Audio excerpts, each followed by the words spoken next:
Welcome to the Go2 Roofer Podcast, the show where we dive deep into what it takes to run a successful and ethical roofing business in today's market. I'm your host, Sam Neudeck, and I sit down with roofing contractors of all sizes to talk about leadership, marketing, sales, and the mindset behind building a roofing business the right way. Today, I'm excited to introduce to you a young entrepreneur who's proving that bigger isn't always better when it comes to running a profitable roofing business. And at just 26 years old, Jon Perry of MiRoof in Caledonia, Michigan, has cracked the code on running a lean but highly profitable roofing operation. In his first year in business, he hit over $100,000 in revenue, and 3 years later, he's perfected a small but mighty model, a one-man, tight-knit crew, and a commitment to doing things the right way. So he's seen the worst of the business, and instead of walking away, he's building something better, proving that you don't have to be the biggest company out there to be the best. Be the best, I'ma beat the rest. I'm the go-to roofer, the go-to roofer. I'm a hometown fool with a hometown crew. I'm a go-to roofer, the go-to. How's it going, Jon? Good, Sam. Thanks for having me. I'm excited to be here. Yeah, man. I've been wanting to have this talk with you for a while. We've had dealings in the past, really appreciated our conversations, and I thought it would be great to have you on and share a little bit about yourself. And Yeah, man. I'm excited. Well, let's do it. Cool. Well, why don't you start off by just telling us a little bit about yourself and how you got into roofing? Like, what led you to start MiRoof at such a young age? Yeah, well, I guess, to start, I did 2 summers in high school working for a new construction builder. So that kind of, gave me a little bit of insight on new construction or residential work, and so I had, a little bit of experience, about 6 months in those 2 summers of that. I'm a youngest child of 8 siblings. Most all of those siblings went to college after high school, and more than half of those siblings went to school for 2 years and then decided to change their degree and or their direction.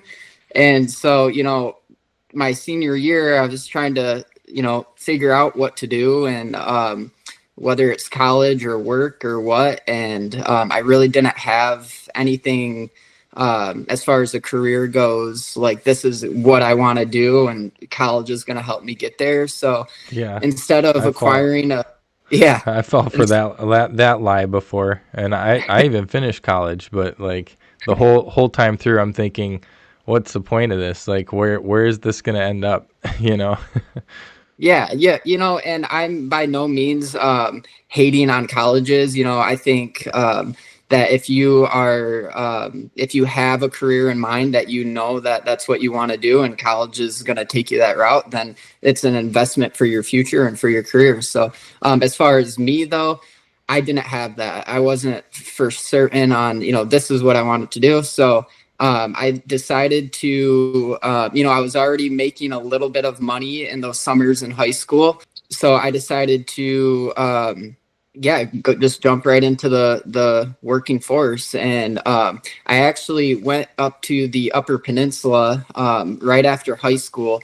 If you didn't know, I used to run a little sled dogs. So that's cool. What drew me up there. Yeah. Sure. And I worked with a good company up there called Superior Roofing. They're a really good group of guys, and a great roofing company. Worked there for about maybe 8 months, just as a laborer, doing tear-offs and putting shingles on. That's the majority of what they were doing. And then I decided to come back down because I got a little homesick and wanted to be with friends and family, and it got a little lonely up in the UP. So yeah. I came back down, and I actually worked with that builder that I did from high school just as a little transition to try to, figure out what route. I knew I liked the construction. I liked the residential construction, and I always wanted to go into something with the goal of being my own boss one day, however, whatever shape that looked like. As I was working for that builder, it was cool because I was able to get my hands on a lot of things, whether it's interior trim, flooring, a little drywall, painting, whatever, along with exterior stuff. So roofing, framing, obviously, windows, siding. So I was able to really get a lot of get my hands in a lot of different areas and see what I liked the most. And roofing, out of all things, is what I really was drawn towards. I like to run around up on the roof safely. And, it was kind of, like with tear off, it doesn't take too much brain power, but it is hard work. And, you go home at the end of the day and you're especially tired. On a hot day. Yeah. Yep. On top of that, I also saw that a lot of people don't like doing roofing. So, I figured, why don't we jump into something that not everybody wants to do? Because it's not the most fun thing to do. So I was there for a little bit until I really decided, the roofing is what I wanted to kind of indulge into. And how old were you at that point? I was 18 or 19. Okay. Right at, so like still within that first year of graduating high school. And so after I left framing or the builder, I worked with a somewhat local roofing company. And out of all the companies and or people that I've worked for, most all of them have been good. However, this roofing company that I joined up with was not that. But with everything, good or bad, it all is a learning lesson and that you can take forward. So this particular roofing company did not have priorities straight or their ethics. And I saw that very quickly. So I did not stay for very long, whether it's just organization or customer satisfaction. And so I saw that really early on. And I was bad leadership is what it comes down to. Right. Yeah. And, so being 19 and seeing how a roofing company is ran like this, and then also some of the workmanship that I was seeing that this roofing company was putting out, I was like, this is not okay. And like, how are roofing companies out here doing that, And it wasn't just that one that I was working with at that short period of time. It was, getting on roofs and seeing other people's work. And it was just like really jaw dropping to see homeowners almost being taken advantage or, and so that really kind of bothered me in a way, but it also kind of gave me the confidence, like, if you do things the right way, then there is a need in the roofing space for, ethical roofing contractors. So after I left them, I was only there for maybe a couple months. And I then found another roofing company that's also local, and they've been around for 15 years. I'll give them a shout out. They're Modern Roofing, and they're a family-owned business. And, talk about professional. They do both commercial and residential. I was really more indulged on the residential side, but they were doing a lot of cool projects. They were a small business on the residential, bigger on the commercial, but I was able to work on some really cool projects with them, like doing some cedar shake roofs and some slate tile installs and a lot of shingles too, but higher end stuff. And that was really cool opportunities, to be a part of. And so they really took me in kind of as their own and really treated me well. And I was there for about 2 years before really taking that big first leap of, getting my builder's license and, taking that route of starting my own business. So you kind of knew early on that that's kind of something you wanted to do, and instead of going to college, you jumped right into learning the trades. And luckily, through that first year of experience, you learned a lot of different things. You moved back to the lower part of Michigan and found one of those bag roofing companies. And dude, I know exactly what you're talking about there. I grew up in the same area as you, and there were so many fly-by-night chuck in a truck type companies, even ones that presented themselves as these big, huge companies that had all this great branding and stuff, but they were just trash on the leadership side of it. And that trickles down to the homeowner every single time. It's the same reason that I kind of went into business. You get inside one of those companies and you see what they do to their homeowners, and you just have that sinking feeling in your gut of how is anyone okay with this? Like you said, right. Right. And then for me is like, I don't feel right being a part of this. So that's Yeah. what gave me the exit. Yeah. And so, like I said, I got with a good company that actually had morals and ethics, and everything was great. And that's really where I learned, I would say, like maybe 80% of how to do things right, Gotcha. whether it's on the customer end or the roof, the install end. So it looks like you started like your journey the right way. Like you knew you had something you wanted to do. You went out and experienced different things, and then you saw how it was done the right way, and almost used it as a mentorship going in towards what you wanted to build.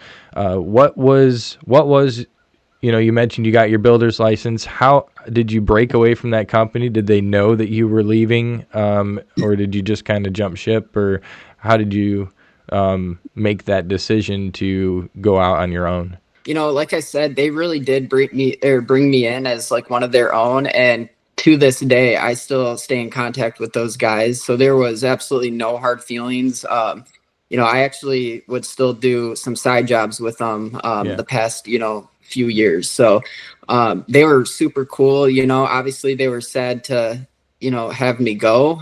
But I think, they were in support of my goals and my ambition. It was cool. It was cool to see, I think it's funny how like companies will, there's a clear division in the roofing industry. It's like you get into one company and everybody is like trying to keep everything hidden and behind closed doors, and you're fighting with every other contractor out there. And then you get into a company, like you said, a nice family-owned company that's doing things right, that's profitable, that's taking care of their homeowners, and they're just the opposite. They're willing to, they're willing to train and invest in their people. They're willing to listen to people's dreams and goals and support that, whether that's with their company or not. It's just a completely different approach to leadership.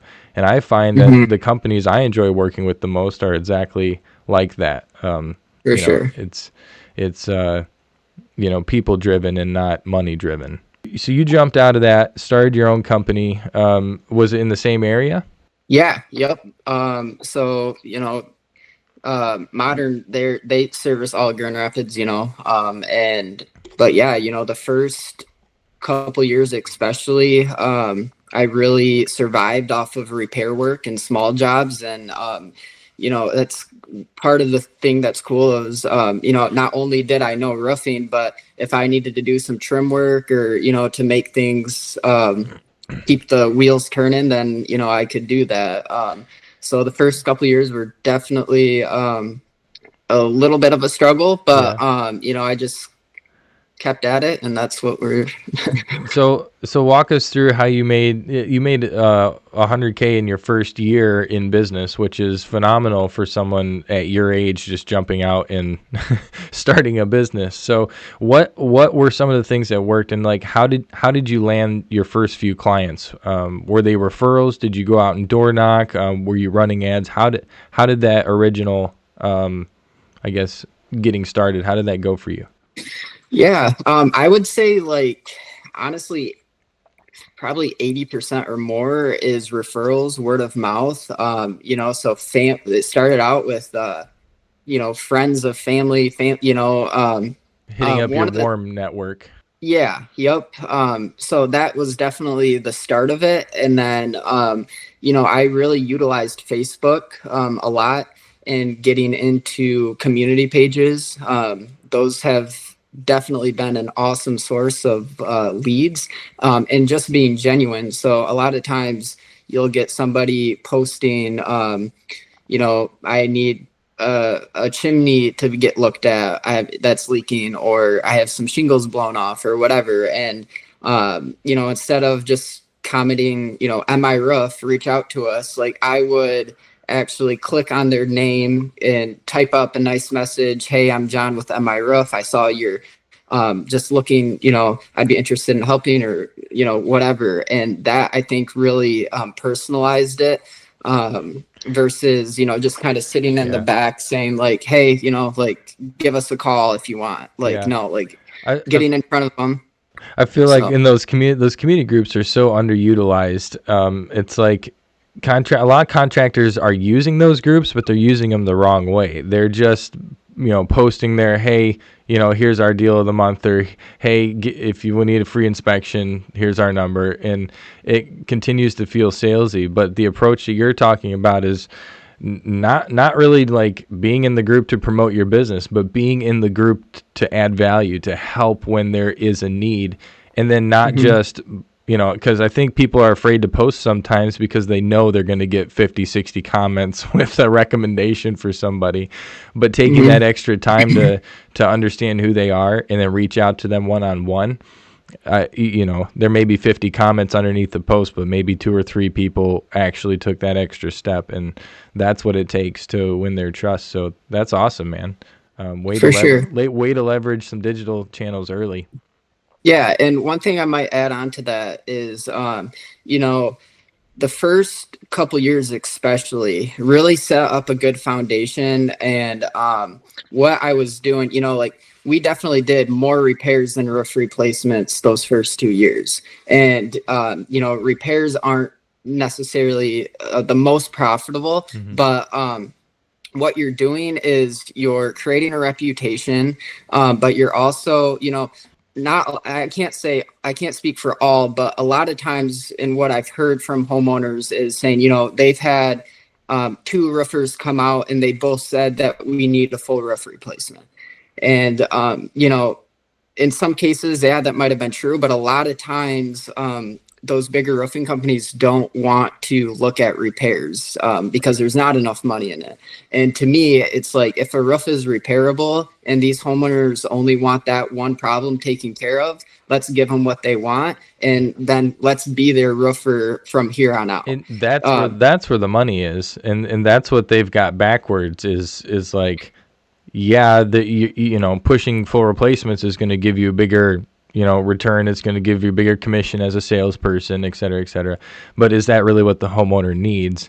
And if they find out later on that it's not what they need and they spent all this money or they went through this financing and now they're paying for years, like that's something that'll hurt your reputation and they'll never come back to you. And so like doing the little repair work up front when it's equitable for the homeowner and educating them how you're doing it and that there will eventually need a replacement, well, that just gives you that soft opening, builds that relationship, and when they do have a bigger storm event or they do need a replacement, you're their guy.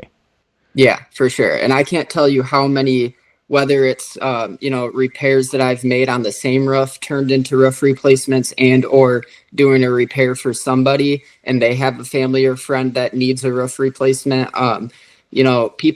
People talk a lot, and if you do people good, then that will echo. So yeah, that always comes back around. So you've built a highly profitable but a small operation. What, in your opinion, what makes that work? Yeah, you've talked to me before about the pace of how you want to build your business. And it's not traditional. I mean, a lot of roofers are like, oh, I can make a lot of money, I'm going to start a business. They start a business and they go hard and they get into one of these courses and then they hire all these salespeople and then they go crazy with it, but it falls apart. I know that that's not your mindset. So what's the key to making your particular model work? Why did you decide not to scale? Well, I can say, it works because I work, I'll say that if I'm not working, stuff could still maybe get done. But I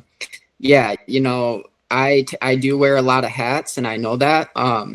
And for me, my whole view on starting, particularly, the roofing business is, we're going to crawl before we walk, and then we're going to walk before we run, and then we're going to run before we sprint. So I definitely have a marathon mindset when it comes to MiRoof. And like you said, so many roofing companies out there and or new startups, they want to go out and absolutely crush it, which more power to them if they can accomplish that and not have any problems that comes with that. But for me, I would rather create a foundation, keep it small, know that every job and every customer that we get into is going to be done properly and I can sleep good at night, and one thing that I want to say is I don't necessarily think scaling is in any way bad. For me, I just want to scale properly and do it the right way, and that means finding the right people, and, training them. And so I'm not necessarily saying that I'll never want to scale in any way, shape, or form. It's just, about finding the right people and the right time. And so, I'm not looking to have MiRoof be a short little 5-year business. I mean, we are already in year 5 this year, which is kind of a cool little landmark. It went fast. But I would like MiRoof to kind of be a staple in West Michigan at the very least. And, and have it be around for who knows, maybe I'll pass it down to my kids one day or something, I think a lot of roofing companies can just have this short frame. Like they see a lot of success early on and they're like, oh, let's just go out. And, but for me, and another thing I'll add is, a lot of roofing companies are started from roofing salesmen, which isn't necessarily a bad thing. But for me, I started on the labor side of things, and that's how I wanted it to. I wanted to start at the very bottom and learn and be on the job. And I did do 4 years of that. So I say my college degree is on the roof, because it really was. I mean, I spent, 5 to, in the summer, 7 days a week up on a roof doing tear offs and doing installs. So, I see both sides of it. And Yeah, that's awesome. What are some of the biggest benefits of staying small? You've been able to operate, with all these. There's a lot of large companies around you. I know that because I've worked with a few of them, and you've been able to stay profitable and keep jobs coming in the door, and keep homeowners happy. What are some of the benefits of being a small operation like that? Yeah, keeping it small, I would say, has less stress. You don't have as many people that you are responsible of, or handing over that trust to somebody that might not be trustworthy. I've seen that a lot of times with roofing companies where, whether it's having sales guys put together material orders or whatever. And again, I'll just kind of go back to, I know that every job that I'm involved in, I know everything about the job. And I know that's, at some point I'll have to delegate and, let some of that go. But for me, it's more important to have those right people come along and find those right people than it is, I need it, this year. And discovering and building that process that works for you, that you can then, when you're ready to hire that key employee, that project manager, that you've already got a process that works, and then it can be taught to them instead of, and that takes so much worry off you as a business owner. When you bring somebody on, if you already have a process, it can be taught and repeated. That's for cool. Sure. What about, well, you see a lot of roofing companies on, like Roofing Insights and other programs, where they talk about all these companies that are huge, but they're losing money. They're not profitable. And I think that becomes a huge temptation for roofers to go ahead, win the job, do whatever it takes. But then at the end of the day, they're just counting roofs. They're not counting how many dollars are being lost on those sales or between transactions. I think that the way that you've approached this is the right way to do it, where you're that's not even like on your radar. It's like for sure. And what I always like to say is, obviously everybody's got to make a living. We all need to make money in whatever career we're in.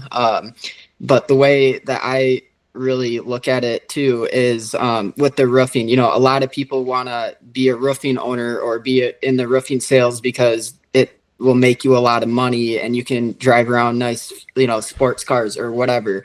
And how I look at it is completely different.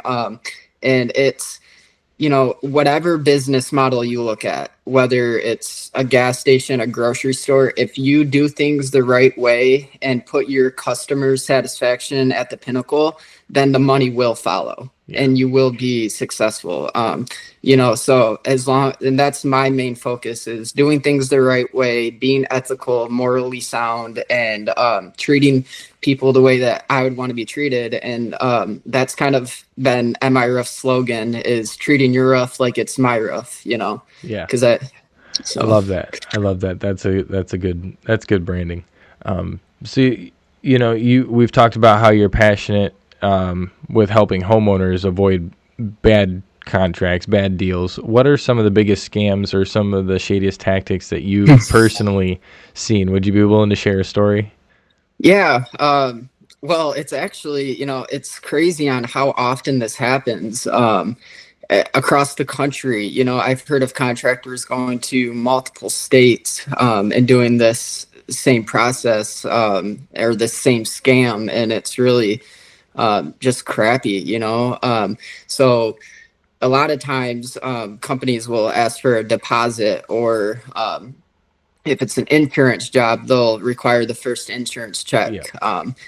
So it's I've heard of a lot of stories of roofing companies collecting that first check, and then they disappear and you'll never hear from them again. I've actually had a customer last year who had that happen to her, and she was a single mom, and her roof was already leaking. And she was going on like 6 months without hearing back from this contractor, and she had given them like $12,000. Holy moly. So just like stuff like that, man, and it's just like really unsettling, and it's just not right, and I wish that our justice system would be better on top of that, but it just I'm not going to name names. One particular contractor has been doing it for like over 7 years across multiple states and still hasn't had any repercussions, justice, any accountability.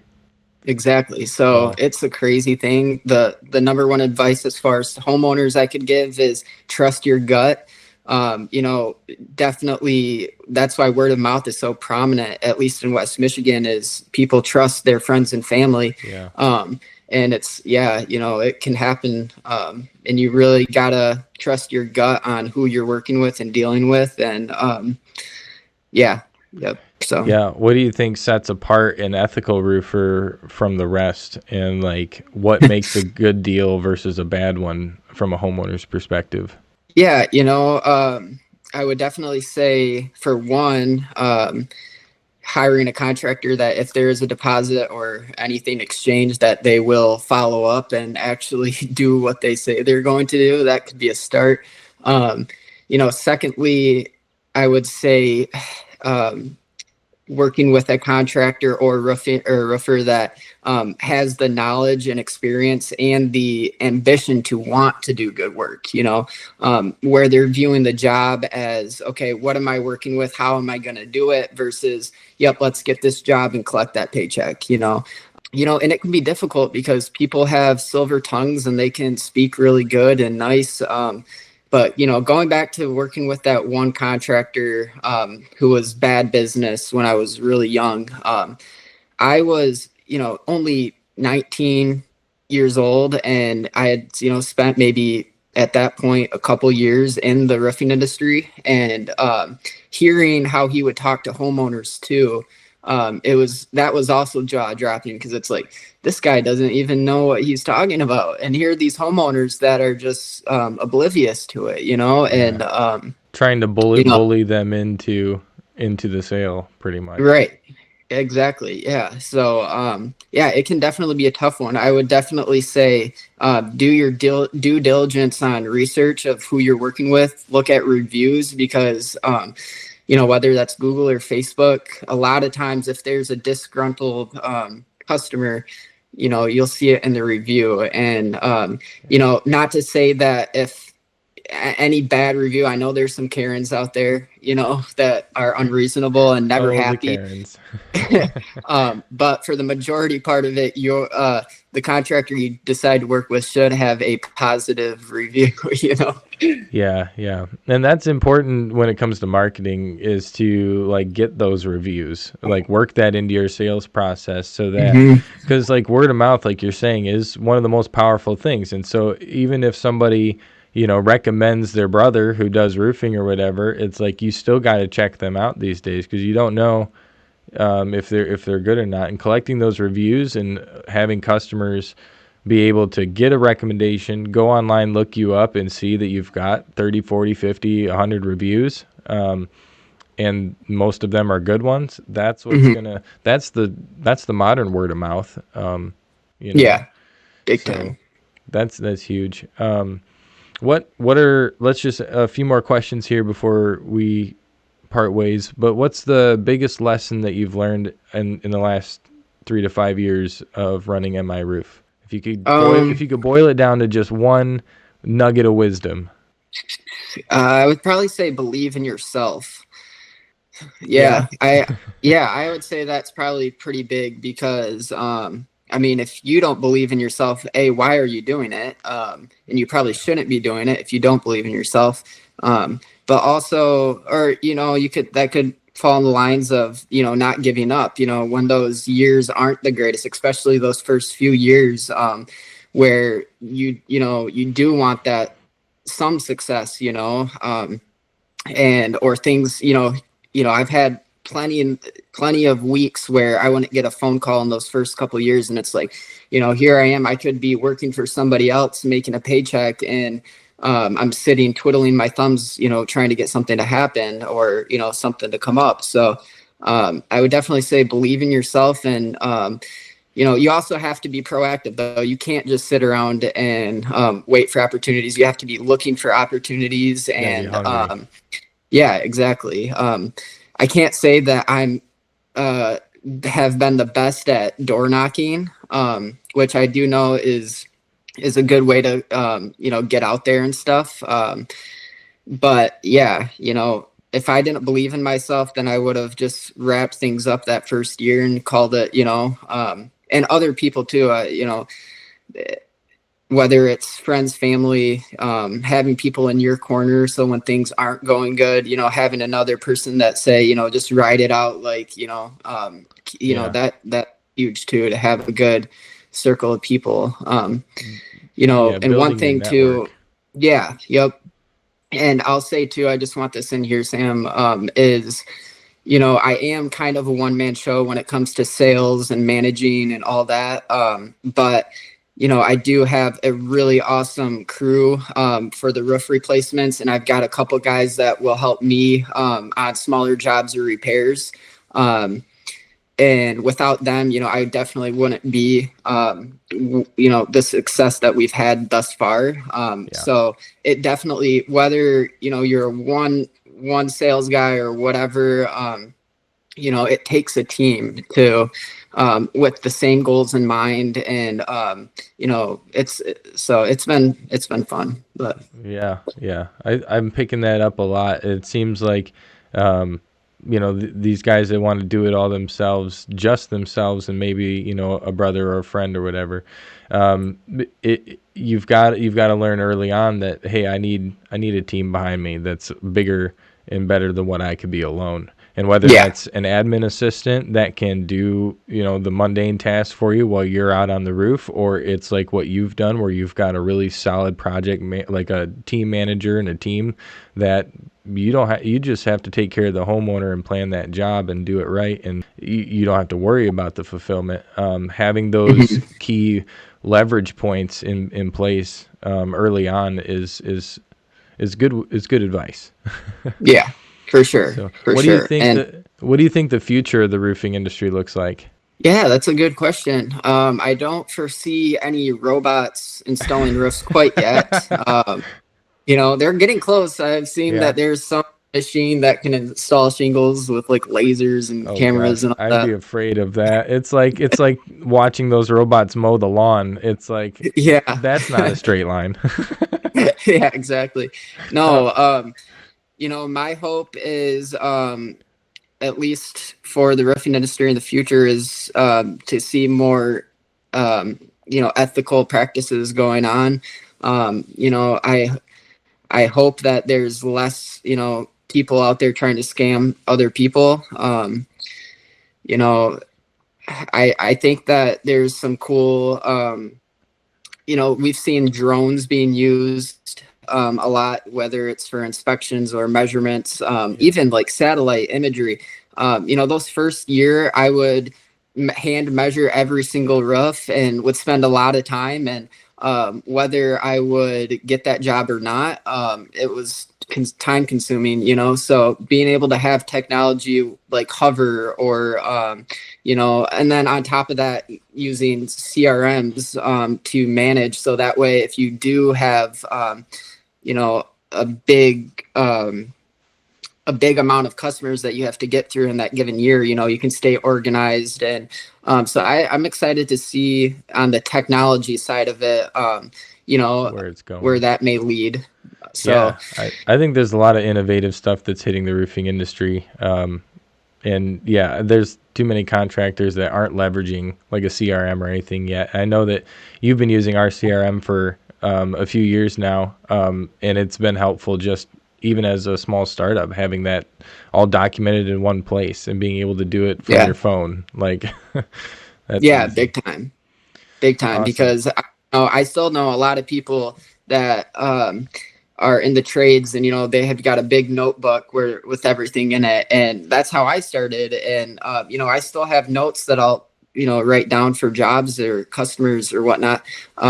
But when you really want to, all it takes is you losing that sheet of paper, you really got to make sure that you stay organized and on top of it for the customer satisfaction part of it, And your competitors are all using them and using them at a high level. So, yeah. And one thing I'll add, one thing that I really appreciate with Sam is his willingness to spend the time and work and show me how to use the CRM and stuff and all the cool features that come with it. One I really want to hit on is the all of the emails. So if somebody goes onto your website and is requesting a quote or whatever, there's emails or texts that will get sent out to them and saying, hey, we've reviewed, or we've received your request. We'll reach out to you here shortly. And just like little things like that, I think is beneficial and cool. So yeah, that speed to lead, getting something in front of them quickly so they don't feel like you're the seventh contractor they've contacted and hasn't called them back. Yeah, because that happens more than not. Yeah. Oh yeah. I can't tell you how many times people have said like, man, you were, I called X amount of people and you were the only one to call back, or you're the only one to show up. Like, it's pretty crazy. I love those deals because you already have so much rapport with them just by showing up. Right. Yeah. So. And that's the bare minimum right there. Yeah. Well, hey, Jon, how can people get a hold of you if they want to reach out or check out your business? Yeah, you can go to the Facebook page, just search MiRoof, and or you can go on to our website, and that's miroof.biz, or just Google search MiRoof, and you can find us and give us a call or whatever. Awesome. Well, thanks, Jon. This has been a great conversation. I think that your story is proof that you don't need a massive team or a huge operation to run both a successful and a profitable roofing business. I think that's one of the coolest things about your model is that you're lean enough and you're small enough that you can make money, but still, it's kind of like that hybrid professional model, where you can survive on repairs and replacements, and you can build those long-term relationships that's going to allow you to grow into, a large company in the future. I think it's a great approach. Yeah. Your commitment to ethics and homeowner education, and these like smart business practice, taking that, like you said, that marathon approach to growth. I think the industry needs more of that. So yeah, yep. Because I agree, and you said it perfectly, Sam. All right, to everyone listening, if you got value from this episode, make sure to like and subscribe and leave a review. If you're watching on YouTube, drop a comment and just let us know below if you've got any questions or your biggest takeaway from our discussion with Jon. If you want to follow Jon or learn more, miroof.biz. And we'll have all the links in the description so you can check there. This has been the Go2 Roofer Podcast, where we talk real roofing business with real roofing owners and what it takes to succeed. So I'm Sam. Thanks for tuning in, and we'll see you next time. Thanks, Sam. Hey, you're welcome. Up upon that rooftop, nail it down. Another bundle from the ground. Can you hear the sound of that brap, brap, brap? That's a rapper tap, tap. I'm a working hardy fool when I'm out with the crew. I'm a marketing master, not a hole in the plaster. I'm a go-to roofer, the go-to roofer. Cause I know the tricks to automate the wins. Better bring a subwoofer. I'm a go-to roofer. I'ma be the best. I'ma beat the rest. I'm the go-to roofer, the go-to roofer. I'm a hometown fool with a hometown crew. I'm a go-to roofer, the go-to roofer. Hammer to the steel early in the morning, giving curb appeal. It's a 5-star warrant. Woo, I get it done, even on a Monday, Tuesday, Wednesday, or Thursday. I don't stop until it's done. I'll be working while I'm young, running Facebook ads, making TikToks on the run. I'm the go-to roofer, the go-to roofer. I'm a go-to roofer, the go-to roofer, son. I'ma be the best. I'ma beat the rest. I'm the go-to roofer, the go-to roofer. I'm a hometown fool with a hometown crew. I'm a go-to roofer, the go-to roofer. Hail damage insurance, commercial repairs, residential on the roof. I'm the one who really cares. When I care, I come through. Ain't no messing around with my marketing on point. Got my whole hometown. I'm the best dang roofer. See, cause I know roofs. Got a guy named Sam who can show you the proof. Got a guy named Sam that can show you the proof.